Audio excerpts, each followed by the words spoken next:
to take over the football.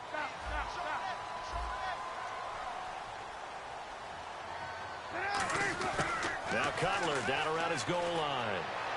And the reception made by Alshon Jeffrey. And they're going to get this one all the way up to the 35-yard line. Give him 30 yards there. These guys told us, these guys being the coaches, they wanted to really stretch the field, get the ball down deep. They were able to do that here. And you know when you stretch the field, you often leave guys in one-on-one situations, and that allows your better athletes to go up and get the football. I love the preparation that they put into this. They made it a priority, and they got what they expected. And now a first down following that long gain. And I guess, Charles, sometimes when you have a receiver well over 6 foot, you do that. Just put it up there, let him grab it, and he did. And it certainly appears like a 50-50 ball, right? We always talk about that when both sides have a chance to get it, the receiver or the guy covering him. But I think the odds actually are in favor of the offense. They can see the ball coming oftentimes before the defender can get his head around. So I think that really goes to like 70-30, and they should be able to go up and get it most of the time. And he got it there. They'll lose a yard, and it brings up third. Really good defensive effort. They were all over that little swing pass out to the right side before lost yardage. Terrific read. Better execution, and done with a lot of enthusiasm, wasn't it? Absolutely. They saw it all the way, ran to the football, and caused a nice play for lost yardage. And never good on a pass completion there to go the wrong way, lost yardage. No, for some reason it seems to work better when you throw it downfield or you can move the ball downfield running it that way, doesn't it? Nothing on the scoreboard, 0-0 as the offense gets ready to take over the football. Now the Bears offense ready to take over again. Here's Cutler to throw. That throw good for 4. It's second down. Last time out they had that long 50-plus yard field goal that they missed. And I'm sure on their sideline they're thinking to themselves, okay, do we still want to try one if we're in that position again? And I would dare say that the end... Under a heavy rush, and down he goes. It'll go in the books as a 7-yard loss on the sack, and it's third down. Now, that was just absolute perfect man coverage. Nowhere for them to go with the football. Led to a sack. And that's really difficult to do in today's NFL with all these gazelles running around that you're trying to cover in the secondary. A good pickup there at 22. Well, we know he's got the speed there. He needed the speed and the hands. A great catch. And because of that speed, you have to respect it as a defender. So you have to either play off or make sure you're somehow in contact with him. And he's able to do exactly what you said. Use the speed to his advantage and go up and get the football. That's a big-time play right there. Completed pass play. Now let's see if they go back to the air or to the ground. On second down, here's Cutler. He's going to go for a big play downfield. That's going to be knocked away and incomplete. What I loved about meeting with these coaches before the game was we didn't even have to ask any questions. They told us that they were going to be aggressive and push the ball downfield. They weren't successful on that play. And he's going to be taken down. Cutler sacked. Call it a loss of 4 there on the sack. And speaking of the number 4, it brings up 4th down now.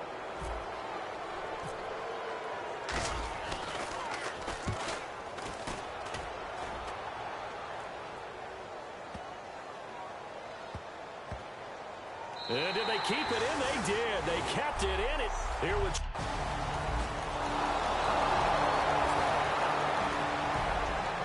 I'm not really sure what in the world they were thinking on 4th and long there at this stage in the game, but you think social media may be firing up a little bit right now? Oh, the coach is trending right now. Right? There's no doubt about it. People are wondering what that decision was. But it takes me back to a number of years ago. A very successful coach in the league had told himself before a playoff game he was going to be aggressive. No matter what, he's going to be aggressive. And it ran his team into some real problems early, and they got upset in that playoff game. Let's see if this team can recover. Well, that's aggressive in capital letters with glitter, 7 underscores. I mean, that's the definition of aggressive. Yeah, you can almost hear the cheerleaders doing the be aggressive chant behind him, and he listened to it. So here we go, 1st and 10 now.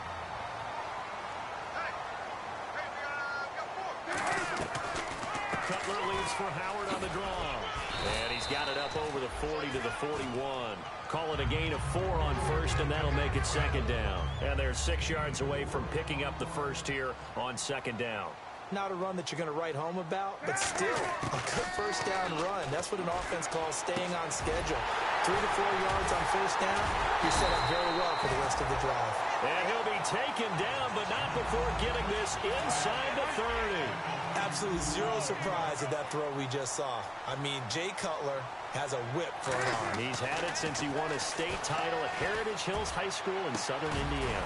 Where in southern Indiana, though? Well, he's born in Santa Claus. How about that? That's pretty strong right there. Nearby to my hometown of Evansville. Bet you've never been there, have you? I have not been there, but I'm looking forward to being invited for a holiday cheer. You're invited. Put that on your bucket list. Thank you. Trying to punch it in with Howard. And he's going to get this back to the 3-yard line and no further.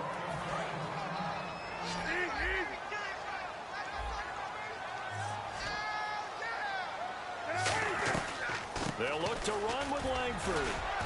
And just a short gain that time as they're able to get him down. They get 3 yards closer, but still work to do. It's 3rd and goal. 2 straight shots on the ground. Now on 3rd, do you go to the air? I think the possibility exists, and if you're doing it, you're probably going play action since you ran it twice.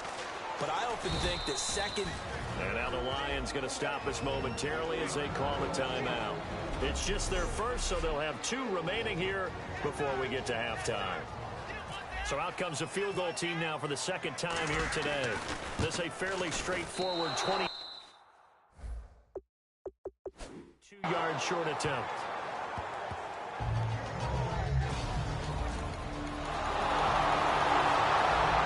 So the football will be at the 25-yard line as this offense gets set to take over. Now we take a glance at the offense as they work their way back out for their first possession of the second half. They're down in this game. A chance for the offense, though, to put something on the board, get some momentum here in half 2. Try and get things kick-started for them. And you know at the half, they discussed how they were going to get that done. This is where scripting comes into play a lot of the time. How many plays do you script coming out of the second? Most of the time in the first half, you're scripting 12 to 16. I think in the second half, you're really scripting more like 8 to 10. Kind of a starter or an opener, whatever terminology they use. Just something to get you off to a quick start. And when all else fails as a defender, when you're not there in the coverage, your best friend is exactly what we saw there. A big play shot taken by the offense. Unfortunately, it ended in a big drop. Give him a couple on the run as it brings up a 4th down. Here's Pat O'Donnell now. On for his second punt. He'd take a repeat of his first. He gets this one away, and boy, it's another boomer. This will be fielded at the 17. A good return there. Call it 13 yards. And the Lions will take over. And we drop you into the start of this next possession. The score, 7-0.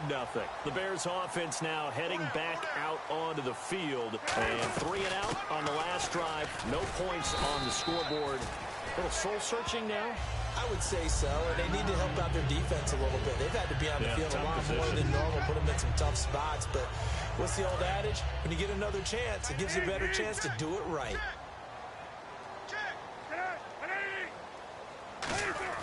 Now Cutler to throw on second down. He's going to rifle one deep, and that's caught inside the 35. A very nice pickup of 33 yards. Remember how much we enjoyed watching him last week? It's the same thing this week. Look at those numbers. I'd hate to be a defender right now because no matter what they're throwing at him in terms of coverages, he's finding ways to defeat it. And even when he's covered, he's not covered.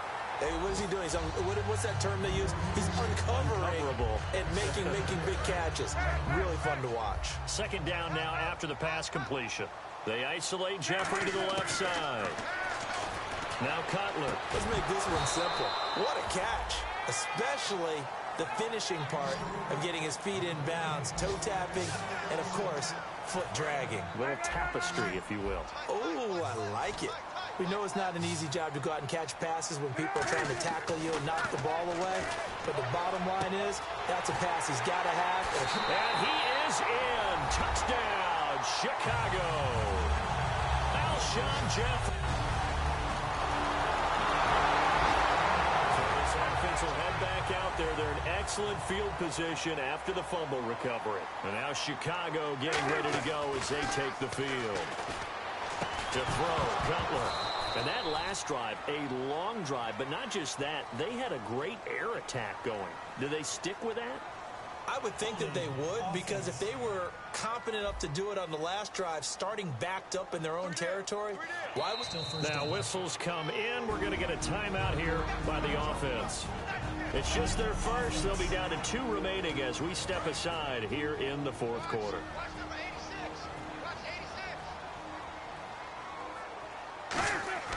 Now it's Cutler.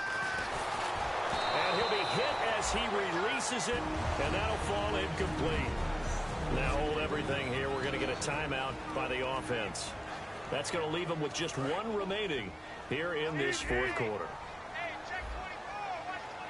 The lone setback is Langford. Now it's Cutler. Deep drop. Looking deep downfield. This is caught inside the 15. Cutler to Jeffrey on the hook up there. 44 yards.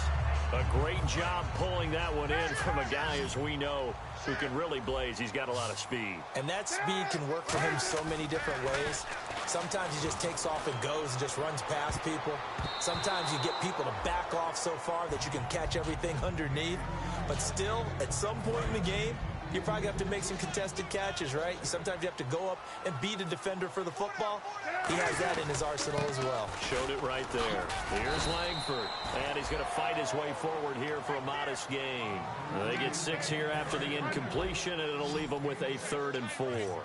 And that looked like some pretty easy yardage there right up the gut. And he's a guy that has some height to him. So when you don't have to drop a shoulder or create or get through contact or trash, makes it a lot easier to stay upright, see the field, and make a run as we just saw there. So a pressure spot now for Connor Bart. This to break our fourth quarter tie. And Bart puts it through. And they take the lead here now at 10.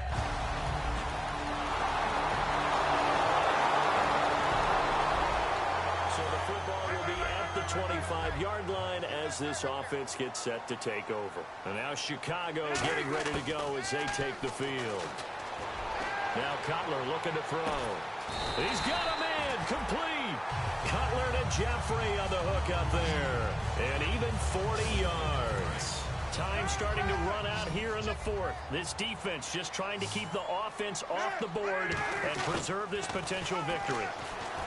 Now Cutler, he's going to try and go deep again. And he takes this one in for a Bears touchdown.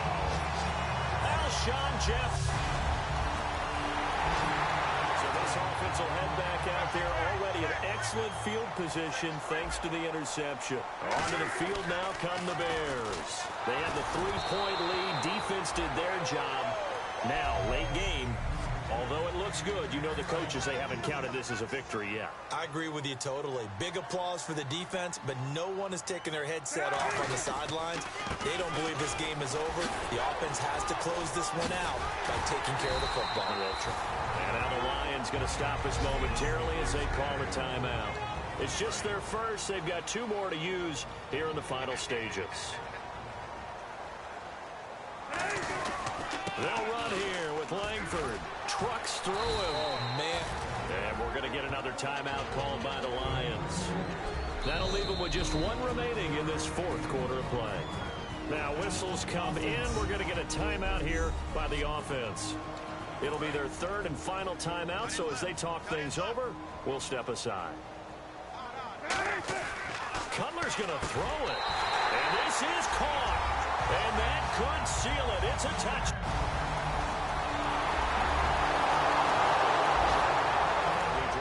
The start of this next possession, the score, 7-0. And now Chicago getting ready to go as they take the field. They've got the lead by 3, and play is stopped here. Timeout. It's the defense calling the timeout here. It'll be their 3rd and final timeout, so as they talk things over, we'll step aside.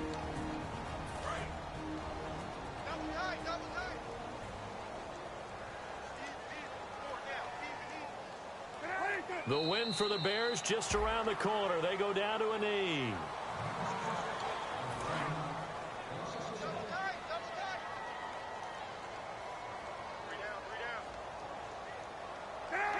Cutler kneels on it, and that should just about do it.